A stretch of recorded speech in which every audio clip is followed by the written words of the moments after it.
ભગવાન મને એવું લાગતું હતું કે ખરેખર બે રીતે એમને પ્રસ્થાપિત થઈ શકે એમ છે આ વાતને. તો હું આ બે વાત દ્વારા હું એક આપને સમક્ષ એક પ્રશ્ન મૂકું છું. હા હા. પહેલી વસ્તુ એવી છે કે એક સાધક પાસે એના જ્ઞાની પુરુષનો એક ડેટા હોય, બરાબર, કે જે એને બહારથી પ્રાપ્ત કરેલો છે, પ્રાપ્ત કરેલો ઇમ્પ્રેશન દ્વારા પ્રાપ્ત કરેલો છે. એની અંદર પછી આપણે થોડુંક ડીપમાં જઈએ તો વાતો દ્વારા કરેલો છે. હા હા. પછી એની કોઈને એક્સપિરિયન્સો થયા છે કોકે. હા, એ છે પરોક્ષ, એનું પોતાનું નથી. હા હા. અને એ બહુ આમ ટકી શકે એવું પણ નથી. બરાબર. કારણ કે એનો તો ક્યારે છેદ ઉડશે એનું નક્કી નથી. બરાબર. પછી બીજી રીતે તો કે ધર્મગ્રંથોએ પહેલેથી એક ડેટા આપેલો છે કે ખાસ કરીને ભારત જેવા દેશમાં તો કે જ્ઞાની પુરુષ આમ છે, આમ છે, આમ છે, આમ છે, એના લક્ષણો આમ છે, આમ છે, આમ છે. તો ઈ એક એની પાસે એક એ પ્રકારની ઇમ્પ્રેશન છે અને શ્રદ્ધાનું બંધારણ થયું એની અંદર. હવે એક બીજી વસ્તુ થશે તો કે શું, તો કે એ જ્યારે જ્ઞાની પુરુષના સંસર્ગમાં આવશે, એના સાનિધ્યમાં આવશે, બરાબર, ત્યારે શું ઘટના ઘટશે, તો કે જ્ઞાની પુરુષની હાજરી માત્રથી એક જે વાઇબ્રેશન ઊભું થાય છે, બરાબર, એને ઈ સેન્સ કરશે, એને એક અનુભવમાં ધીમે ધીમે એમાંથી શ્રદ્ધા ઉત્પન્ન થશે, એમાંથી થશે. બરાબર. હજી એક એનો પ્રકાર એવો પડશે કે એની હાજરી માત્રથી ખાલી વાઇબ્રેશનની હવે વાત નહીં આવે, તો કે આમાં થોડીક ડીપ વાત એવી આવશે કે એના માધ્યમથી જે કાંઈ વાતાવરણની અંદર ફેરફારો થઈ રહ્યા છે, એની અવસ્થાઓની અંદર ફેરફારો થઈ રહ્યા છે, એના હૃદયમાં, એના જે કાંઈ કેન્દ્રોમાં એના અનુભવો થઈ રહ્યા છે, તો એક આ વસ્તુથી પણ શ્રદ્ધા બંધાશે. તો આ જે શ્રદ્ધા બીજા નંબરની છે એ થોડી લોંગ લાસ્ટિંગ છે. એટલે આપણને અત્યારે એવું લાગે જોવામાં અમને કે આ એક ખરેખર અવસ્થા છે સાધકની, કે હવે શ્રદ્ધાનું બંધારણ થયું. ત્યાં સુધી એની અંદર વાતો હશે પણ ખરેખર બહુ પેરિફેરિયલ હશે.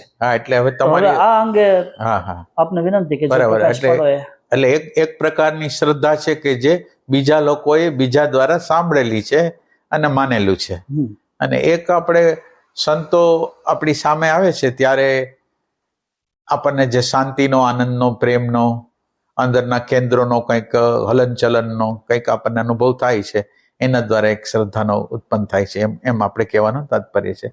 તો હવે આપણે ત્રીજી એટલે આ બધી શ્રદ્ધા ખરી, શ્રદ્ધા એટલે એક સેન્સથી શ્રદ્ધા ખરી, પણ હવે આપણે સાચી શ્રદ્ધા ઉપર જવા માંગીએ છીએ. હવે આ વાઇબ્રેશનનો તમને અનુભવ છે, બીજોય અનુભવ છે, ત્રીજોય અનુભવ છે, એ બધી વસ્તુ છે.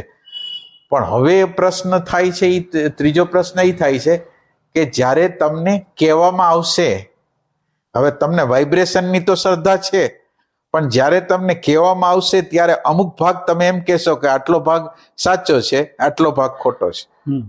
એટલે આ મુખ્ય શ્રદ્ધા અહીંથી જાય છે. આ શ્રદ્ધાનો જન્મ એટલે હવે શ્રદ્ધા એટલે નિર્વિકલ્પ. શ્રદ્ધાનો બીજો અર્થ છે નિર્વિકલ્પ. નિર્વિકલ્પ એટલે જે કહેવામાં આવે છે એમાં કોઈ વિકલ્પ નથી.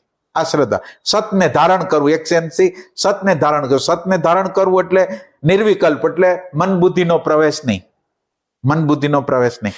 હવે જ્યારે તમારા અહંકાર વિશે, તમારી માન્યતા વિશે, તમારી કન્ડિશનિંગ વિશે જ્યારે કહેવામાં આવે છે ત્યારે અમુક ભાગ આપણે કાઢી નાખીએ છીએ, અમુક ભાગ રાખીએ છીએ, અમુક ભાગમાં આપણને એવું લાગે છે કે એને ખબર નથી, અમુક ભાગ, તો આ શ્રદ્ધા જ નથી.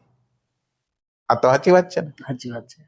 તો આ છે એટલે શ્રદ્ધાની શરૂઆત આ જગ્યા, સાચી જગ્યા છે જ્યાં અહંકારને ચોટ પહોંચશે, આગ્રહને ચોટ પહોંચશે, ધારણાઓને ચોટ પહોંચશે, ઇમેજને ચોટ પહોંચશે. એ જગ્યાએ તમે નિર્વિકલ્પ છો કે હા આ સાચું છે, આપણને દેખાતું નથી, આપણે જોવું છે.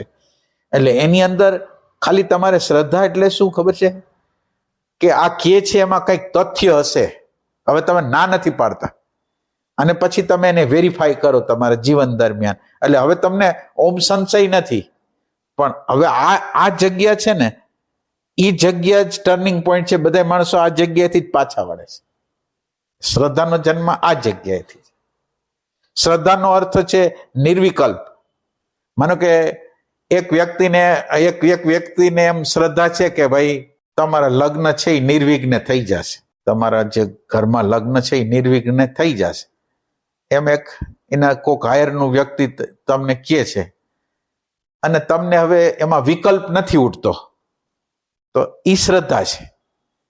પણ આ શ્રદ્ધા અને ઓલું અહંકારને જે ચોટ કરે છે ત્યારે શ્રદ્ધા રહે છે કે નહીં, એ એક મહત્વની. એટલે પણ એની ક્વોલિટી આપણે બતાવી છે કે એમાં વિકલ્પ નથી ઉડતો.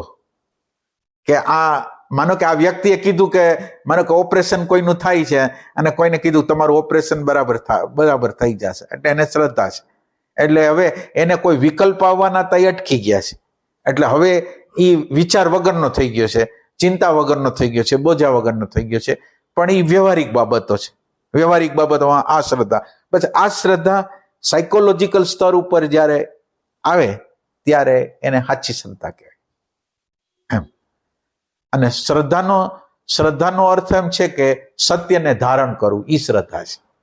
એનો જે રિયલ મિનિંગ છે એ સત્યને ધારણ કરવું. સત્યને ધારણ કરવું એટલે આપણે હોવાપણામાં રહેવાનો જે અભ્યાસ છે ને ત્યાંથી એ શ્રદ્ધા થાય છે. એટલે શ્રદ્ધા એટલે કેવી રીતે, તમે હોવાપણામાં જેમ જેમ રહેતા જાવ છો ને એમ તમારી બુદ્ધિ નિષ્ક્રિય થતી જાય છે આ શ્રદ્ધાને જન્માવા માટેનું.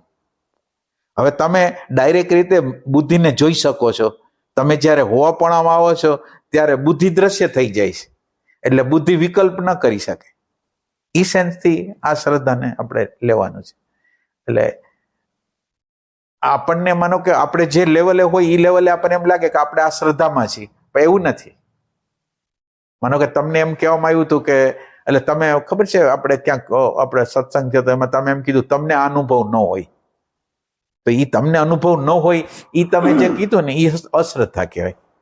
ખરેખર તો આ દુનિયામાં જ્યારે એક્સપિરિયન્સ થવાનો છે ત્યારે આમ જનતા સામાન્ય વ્યક્તિને શું થાય છે એની જો આપણને ખબર ન હોય તો એ તો પછી અજ્ઞાન જ છે.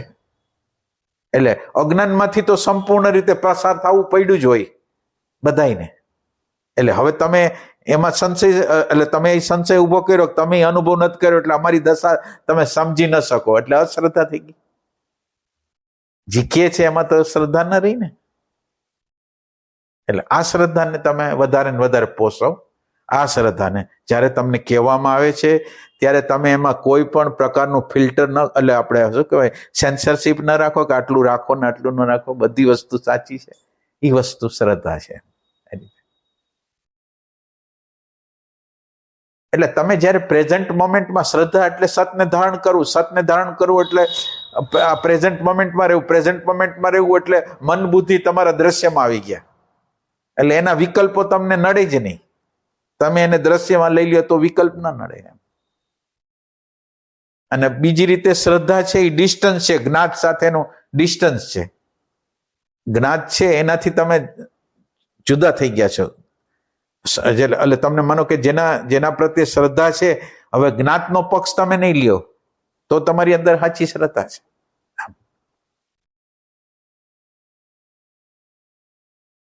આમાં કઈ પ્રશ્ન હોય તો કહી શકો.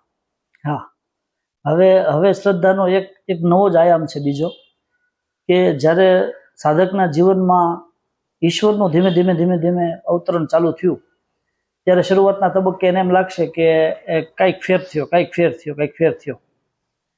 પછીનો તબક્કો થોડોક ચેન્જ થયો, તો કે એનું અવતરણ થયું પછી પાછું એની નિષ્ક્રિયતા આવી, કારણ કે એને સતત સતોરીની ઘટનાઓ ઘટ કરે છે.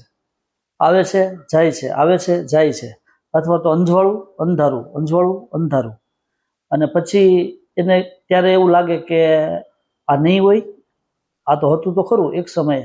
એટલે એમ એક દ્વંદ્વની અંદર એને જીવવાનું અમુક સમયે શરૂઆતના તબક્કે થાય. પણ એમાંથી પાછી મેચ્યોરિટી જ્યારે થોડીક ઉદ્ભવી ત્યારે એમ થોડોક એવો ખ્યાલ આવે કે અંધારું આવ્યું છે, કઈ વાંધો નથી, પણ આની પાછળ એક અંજવાળું તો છે જ તે. તો ત્યાં આગળ એક શ્રદ્ધાથી જે ઊભું રહેવું, એ શ્રદ્ધા ઉપર થોડોક કંઈક મારી વિનંતી છે કે થોડો. એટલે જે અંધારું આવ્યું છે એના પોતાના રૂલ અને રેગ્યુલેશન છે, નિયમો છે. માનો કે તમને એક તમને પ્રકાશ આવે છે અને એક અંધારું આવે છે. પ્રકાશ આવે છે અને અંધારું આવે છે. તો પ્રકાશ છે એ તમને કોઈ આનંદ આપી જાય છે, શાંતિ આપી જાય છે, તમને એવો સંદેશો આપી જાય છે કે આ મન બુદ્ધિની પારનું કોક તત્વ છે, એવો તમને સંદેશો આપી જાય છે. હવે અંધારુંનો અર્થ શું? અંધારાનો અર્થ એવો છે કે અત્યારે જે પરિસ્થિતિ સર્જાઈ રહી છે એ પરિસ્થિતિ સમજાઈ નથી રહી. જે પરિસ્થિતિ અત્યારે જે છે એ સમજાઈ નથી રહી. એટલે શ્રદ્ધાનો જન્મ ઓબ્ઝર્વેશન દ્વારા, સેલ્ફ રિમેમ્બરિંગ દ્વારા, એટલે જ્યારે અંધારું અત્યારે છે તો તમને વૈશ્વિક ઇન્ટેલિજન્સ ઉપર શ્રદ્ધા છે કે આ વૈશ્વિક ઇન્ટેલિજન્સે આપણને કામ કરવા માટેની એક તક આપી છે. અત્યારે અંધારું છે અને આ અંધારાની અંદર જે મારી અંદરથી અણુ પરમાણુ બહાર નીકળે છે અને મેં એમ કીધું છે કે તમને મળવું છે, મારે તને મળવું છે, મારે તારામાં સમાઈ જવું છે. તો આ સમાઈ જવાની પ્રક્રિયામાં જે અડચણ રૂપ આવે છે એ વસ્તુ અહીંયા આવી છે. અને બીજું કે માનો કે ભગવાનને પ્રાપ્તિ કરવાનું સાધન શું? હવે તમારે આ એક બરાબર રીતે વિચાર કરવાનો. પરમાત્માને પ્રાપ્ત કરવાનું ચોક્કસ સાધન કયું? તો એ ચોક્કસ સાધન છે એ વિચારોનું સેપરેશન છે. આ તમને ખ્યાલ આવશે તો તમારે હવે અંધારું છે એ જોવાનું નથી, તમારું સેપરેશન છે કે નહીં. તમારી સાધનાની જે પદ્ધતિ છે એ સેપરેશન જોવાની, જાણવાની પ્રક્રિયા તમારી અંદર બરાબર સ્થિર થયેલી છે કે જોનાર જાણનાર બરાબર છે કે નહીં. એટલે આ એક શ્રદ્ધા છે કે જોનાર અને એટલે તમે ક્યારેક કરતા ક્યારેય એવી તપાસ નથી કરી અને એવી શ્રદ્ધા નથી રાખી કે જોનાર ને જાણનાર છે અને છે. આ શ્રદ્ધા છે અને આ પરોક્ષ શ્રદ્ધા છે. આ અપરોક્ષ શ્રદ્ધા નથી, પરોક્ષ શ્રદ્ધા છે. તો આવી પરોક્ષ શ્રદ્ધા કરેલી છે. પેલી પરોક્ષ શ્રદ્ધા આ કરવાની છે. એટલે તમારે કામ ક્યાં એટલે તમને તો તમે અત્યારે અંધારું ને અજવાળું ને એવી રીતે તમે અંધારા અને અજવાળાને કેવી રીતે લ્યો છો કે અંધારાની અંદર અજવાળાની અંદર મજા આવે છે, આનંદ આવે, શાંતિ આવે છે, અને અંધારાની અંદર જે આનંદ છે એ જતો રહ્યો છે. તો આ તો બહુ છીછરી વસ્તુ થઈ. અજવાળાને અંધારાનો જે ખ્યાલ કર્યો એ જ છીછરો થયો. તો આપણે અજવાળું છે એ તમારી હાજરીનો પ્રકાશ છે એ અજવાળું છે, બીજું અજવાળું નથી. શાંતિ હોય, આનંદ હોય, ગમે તે હોય, અવસ્થા ગમે તે હોય, ચક્રો ગમે એટલા કાર્યરત થઈ ગયા હોય અંદરના, એ કાંઈ નથી. જે મહત્વની વસ્તુ છે તમારી પ્રેઝન્સ છે અને પ્રેઝન્સ દ્વારા થયેલું ડિસ્ટન્સ છે. આ શ્રદ્ધા છે. એટલે જ્યાં લગીન તમને ખ્યાલ નહીં આવે કે આ જે જોનાર જાણનાર નામની હસ્તી ધરાવે છે ને ધરાવે છે, આ શ્રદ્ધાનો જન્મ જ્યાં લગીન નહીં થાય ત્યાં લગીન હાચું કામ નહીં થાય. વિચારોથી ડિસ્ટન્સ નહીં થાય. વિચારો આવશે ત્યારે વિચારોના પ્રભાવમાં, અને જ્યારે આનંદ ને શાંતિનો આવશે પ્રવાહ ત્યારે એના આઈડેન્ટિફિકેશનમાં તમને રિયલ વસ્તુ નહીં મળે. એટલે શ્રદ્ધા આ જગ્યાએ કરવાની છે. કોક જાણનાર, જોનાર અથવા જે અંદર એક્સપિરિયન્સ કરે છે. એટલે આની અંદર ખરેખર તમે સંશોધન કરો તો બહુ નાની વાત છે કે એક ઓબ્જેક્ટ છે ને એક ઓબ્જેક્ટનો અનુભવ કરનાર છે એને ચોક્કસ રીતે તમે એક વખત અંદર સંશોધન કરીને જોઈ લ્યો કેમ છે કે નહીં. એક એક્સપિરિયન્સ કરનાર છે અને એક ઓબ્જેક્ટ છે. હવે એક્સપિરિયન્સ કરનાર છે ને એ એક્સપિરિયન્સ કરનાર ન હોય તો આ દુનિયાનું અસ્તિત્વ નથી. એક્સપિરિયન્સ કરનાર છે એમાં જીવવું અને એમાં જીવવાની ઈચ્છા રાખવી ને એ સાચી શ્રદ્ધા છે. હવે આમાં આપણે માનો કે વિચાર એક હાલી રહ્યો છે, ખરાબ વિચાર હારી રહ્યો છે, ડિપ્રેશન હારી રહ્યો છે, તમારી અંદર શ્રદ્ધા હોય તો તમને ખ્યાલ આવે કે આનાથી હું જુદો છું. વૈચારિક રીતે નથી કહેતો, સાચી રીતે કહું એમ. એટલે શ્રદ્ધાઓની જરૂર છે કે તમે શબ્દ, વિચાર, જે કંઈ તમારી અંદર વૃત્તિઓ હાલે છે એ તમે નથી, એ શ્રદ્ધા કરવાની. સાચી શ્રદ્ધા જયારે આ જન્મ છે ને ત્યારે કામ કરશે.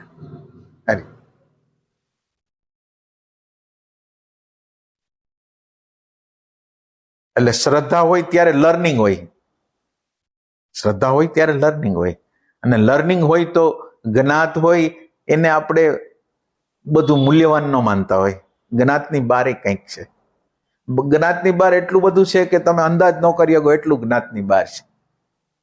એટલે હવે માનો કે તમે પુસ્તક લખવા માંગો છો એ તમારા જ્ઞાતના ફિલ્ડમાં છે, અને જ્ઞાતના ફિલ્ડમાં રજોગુણ નામની વસ્તુ છે, અને એ રજોગુણ છે એ પોતાને એક્સપિરિયન્સ કરવાની વસ્તુ જે છે એને બદલે લખવામાં જ એની ઉર્જા વાપરવા માંગે છે. એ ટાઈપ